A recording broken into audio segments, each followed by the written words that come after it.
अल्मोड़ा के भिकियासैंग क्षेत्र में सड़क हादसा हुआ। भिकियासैंग विनायक रोड पर अनियंत्रित होकर गहरी खाई में बस गिर गई।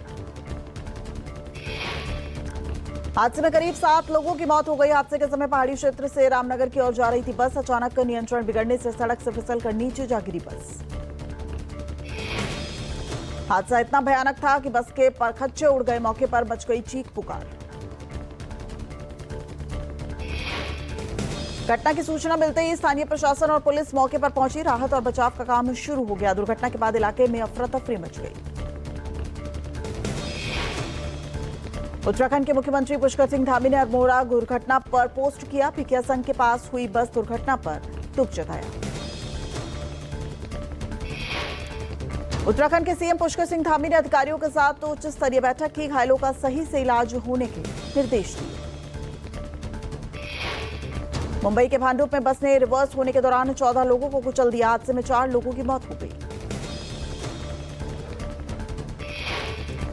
मृतकों में 3 महिलाएं और 1 पुरुष शामिल है। हादसे में 10 लोग जख्मी हो गए। मौके पर पहुंची पुलिस ने घायलों को अस्पताल पहुंचाया। हादसे में घायल एक शख्स की हालत गंभीर बताई जा रही है। पुलिस ने ड्राइवर को हिरासत में ले लिया। मामले की जांच जारी है। यूपी के संभल में शाही जामा मस्जिद के पास सुरक्षा के कड़े इंतजाम। कब्रिस्तान की भूमि की पैमाइश को लेकर प्रशासन सतर्क। तहसीलदार के नेतृत्व में 22 लेखपाल और 4 कानूनगों की टीम गठित की गई है। 8 बीघा जमीन पर बने हुए कब्रिस्तान की जमीन की आज होगी पैमाइश। कब्रिस्तान की भूमि के हिस्से पर दुकानें और मकान बने होने का आरोप है। पैमाइश कराकर दुकानों और मकानों के अवैध कब्जे को हटाने की मांग है। शिकायतकर्ता का दावा है कि हिंसा के दौरान पुलिस पर पथराव और फायरिंग के लिए किया गया दुकान और मकान की छतों का इस्तेमाल।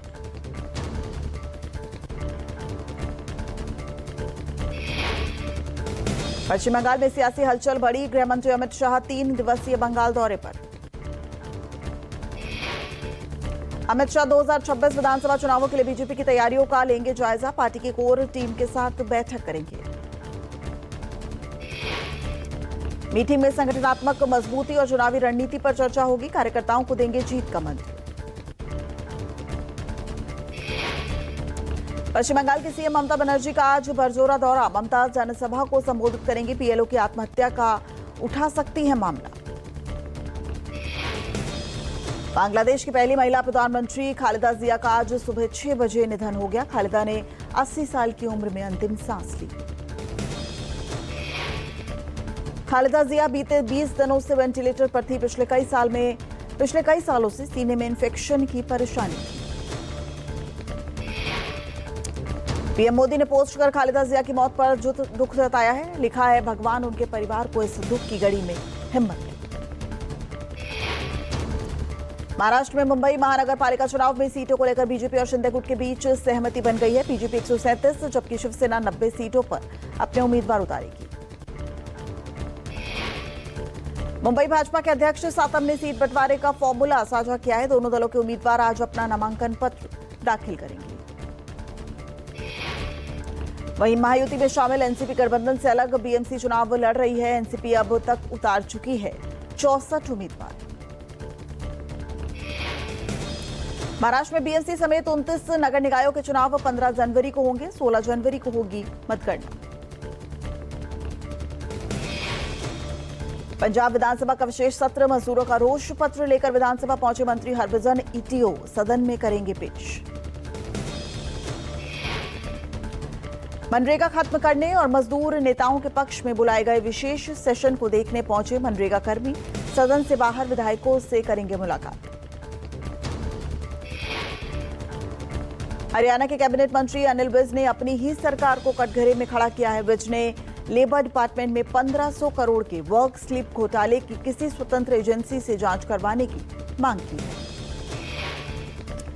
अनिल विज के मुताबिक कुल 2.21 लाख में से केवल लगभग 14,000 लोग ही पात्र पाए गए हैं। हरियाणा में 13 जिलों में 5.46 अवैध दाखिले हुए हैं।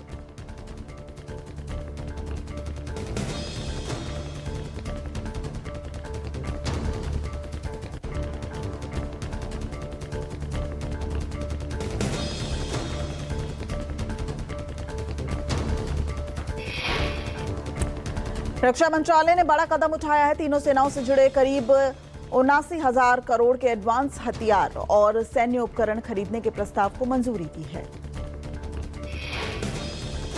सेना को आत्मघाती ड्रोन, नए पिनाका रॉकेट और ड्रोन राडार मिलेंगे। सेना की ताकत में और इजाफा होगा। डीएसी की बैठक में ये फैसला लिया गया है। दिल्ली एनसीआर में प्रदूषण का स्तर बेहद खराब श्रेणी में पहुंचा है। घने कोहरे और स्मॉग की चादर फैली है।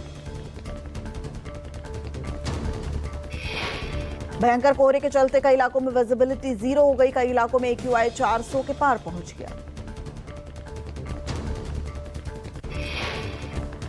सुबह 6 बजे का दिल्ली का ओवरऑल AQI 384 दर्ज किया गया। जहांगीरपुरी में 457, वजीरपुर में 454 और आनंद विहार में 450 AQI दर्ज किया गया।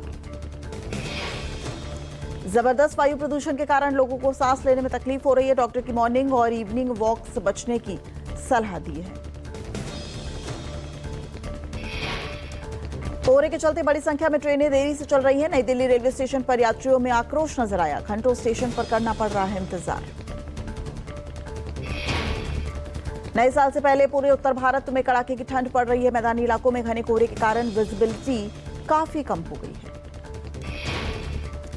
अगले 48 घंटे में दिल्ली, हरियाणा, पंजाब और उत्तर प्रदेश सहित कई राज्यों में घना कोहरा छाने रहने की संभावना है। अरुणाचल, असम, मेघालय में 3 जनवरी तक रह सकता है घना कोहरा। नए साल पर देश के कई शहरों में सुरक्षा व्यवस्था कड़ी। हिमाचल प्रदेश में सैलानियों की उमड़ी भारी भीड़। शिमला, मनाली, कसौली, धर्मशाला समेत सभी प्रमुख पर्यटक स्थलों पर सैलानियों का तांता लग रहा है। वाहनों की संख्या बढ़ने से ट्रैफिक जाम की स्थिति है। नए साल के मौके पर हुड़दंगियों और असामाजिक तत्वों पर नकेल कसने के लिए पुलिस बटालियन तैनात कर दी गई है। पुलिस ने कई जगहों पर फ्लैग मार्च किया है।